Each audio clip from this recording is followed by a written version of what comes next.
C'est ici que tout a commencé, que les premiers éléments relatifs à une possible pollution des sols sont apparus il y a 3 ans.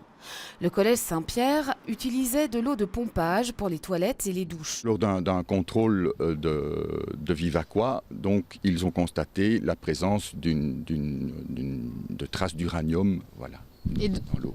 Et suite à ça, ils vous ont demandé alors de ne plus utiliser cette eau-là ? Oui, donc immédiatement, évidemment, cette eau nous n'avons plus utilisé l'eau, donc ça a été raccordé au réseau de distribution d'eau. Des analyses plus fouillées ont alors été réalisées à la demande de l'IBGE, qui se sont petit à petit étendues au terrain voisin pour déterminer le périmètre concerné. Notamment ici, à l'école communale du centre, rue Doyenné, qui cultive dans son jardin un potager pédagogique.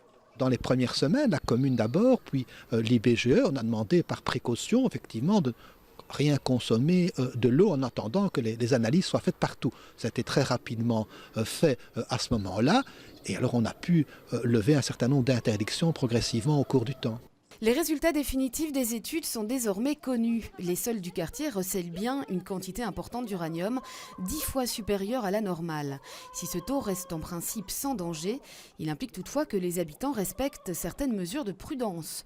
Ne pas consommer d'eau pompée du sous-sol, bien sûr, ou ne pas consommer des légumes de pleine terre provenant d'un potager. S'ils veulent faire certains travaux dans les zones polluées, ils doivent avertir et demander éventuellement une autorisation préalable. Les autorités se veulent rassurantes. Une réunion sera organisée pour informer les riverains.